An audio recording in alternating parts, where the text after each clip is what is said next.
Atası Abbasqulu Əbluc güneydəki milli hökumət dağılandan sonra demokratik hərəkatda iştirak elədiyi üçün Butaya keçib.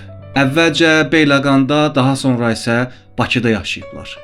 Ömür boyu milli mədəniyyətimizin inkişafı üçün çalışan bu şəxsiyyətin qəbrinin üstünü nədənsə İran səfirliyi düzəltdirib və təbii ki, özlərinə uyğun təbliğata yol veriblər. Qəbrin üstündə belə yazılıb: Həsən Əbluc, İran İslam İnqilabının fədakar və sadiq sənətkarının əbədi evi. Azərbaycanda hicranda 1372-12-23 tarixində İslami incəsənətin yüksəlişi yolunda çalışaraq vəfat eləyib.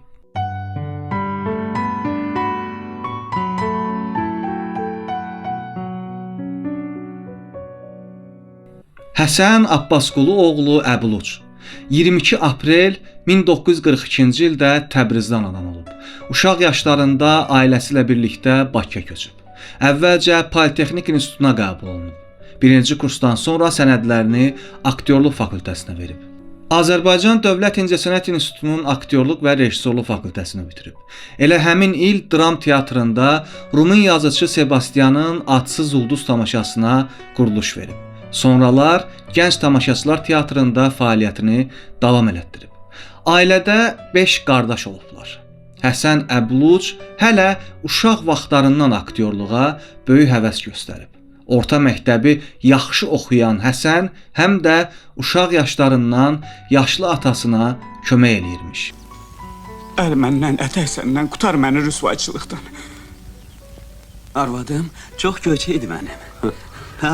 Gündüz çıraqla da bütün malı gəzsən, elə qəşəng arvad tapmazsan. Atası onun aktyor olmasını istəməyib. Həsən atasının arzusunu nəzərə alıb Politexnik İnstitutuna daxil olub. Həsəngili 2-ci kursda oxuyanda zavoda aparırlar.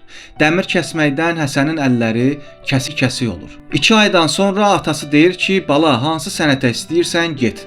Həsən 2-ci kursu başa vurduqdan sonra sənədlərini aktyorluq fakültəsinə verir və Rıza Təhmasibin kursunda təhsil alır. O həmişə qayğıkeş insan olub. Qardaşı Ənvər Əbluc deyir ki, 1-ci sinifdə oxuyanda Həsən pəncərənin deşiyindən hər gün ona 1 manat verirmiş ki, nəsə alıb yesin. Mən aktyorluğu bitirib Moskvaya gedəndən sonra da Həsən mənə həm mənəvi cəhətdən, həm də maddi cəhətdən ömür boyu dayaq oldu. Moskvada oxuyanda mənə pul göndərirdi, məktublar yazırdı.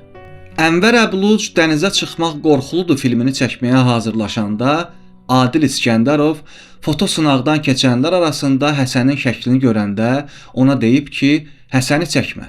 Deyərlər öz qardaşını filminə çəkib.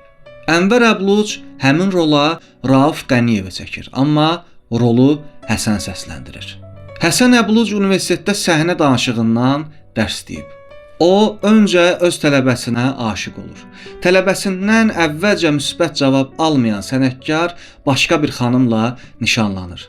Bir müddət keçəndən sonra nişanlısı ilə münasibəti alınmır. Belə olduğu halda öz tələbəsi Firəngizə evlənmə təklif eləyir və onlar ailə qururlar. Bu evlilikdən onların Elnaz adlı qız övladı doğulur. Deyilənə görə Həsən işinə qarşı məsuliyyətli olduğu üçün onu daha çox aktyorların məsuliyyətsizliyi əsəbləşdirir. Hər gün evə hirsli gəlib deyirmiş ki, filan aktyor 6 aydır ki, bir rolu hələ də əzbərləməyib. Qızı Elnaz Əblucu çox sevib. Onun rejissor olmasını arzulayıb.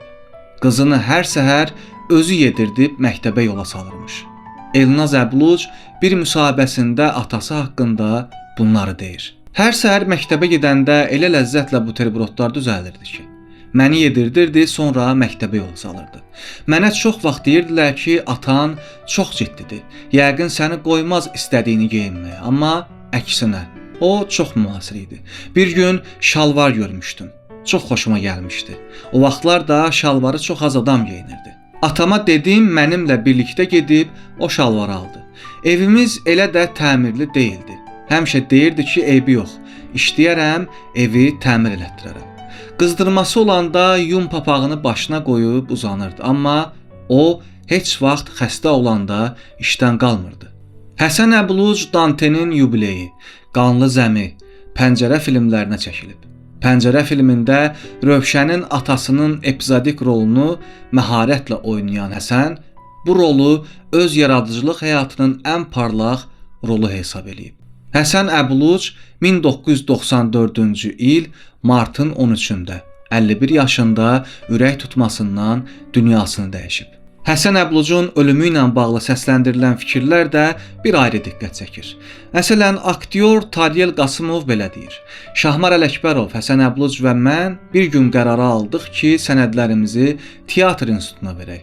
Amma bu məsələdə mənim çətinliyim yarandı. Ona görə ki, gərək Bakıda qeydiyyatda olaydım. Belə olduqda Həsən məni öz evinin qeydiyyatına aldırdı və biz instituta girdik. Şahmar rəhmətə getmişdi. Həsən qəbir üstə dedi ki, Şahmar, darıxma, mən səni tək qoymayacağam. Dostun yanında olacaq. Heç bir il çəkmədi ki, Həsən rəhmətə getdi. Başla. Birinci siz getmişsiniz. Düzdür, mən birinci. Deməli siz keçin. Amma siz cavansınız, cavanları qabağa vermək lazımdır. Qulaq. İndi cavan olduğum başlarında burada qalmalı. Siz də çünki getməlisiniz, ha? Qulaq. Demək ki, Qardaşı Ənvər Əbluc belə deyir: 1993-cü ildə Qarabağda qızğın döyüşlər gedirdi. Həsən hərbi komissarlığa gedib demişdi ki, tamaşa hazırlayıram. Tamaşa qurtaran kimi mən də cəbhəyə gedəcəm. Demişdilər ki, Həsən müəllim, cavanlar var. Siz niyə gedirsiniz?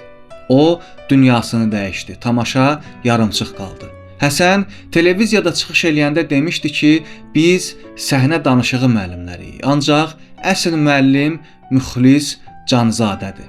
Bu vaxt onun sözləri bəzi səhnə danışığı müəllimlərinin xoşuna gəlmədiyinə görə Həsəni təhqir eləyiblər. Həsən pərt olub və bundan 3-4 saat sonra vəfat eləyib. Günahkar nə sən nə mən. Bəs onda kimdir? Vaxt eləyə bilmirik. Onda yaşasın təsadüf. Rejissor Elxan Qasımov isə belə deyir: Belə bir konfliktdən sonra ürəyi ona xəyanət elədi. Bəlkə də heç ürəyi ona dözmədi ki, sənin kimi adam bu haqsızlığa dözməməlidir.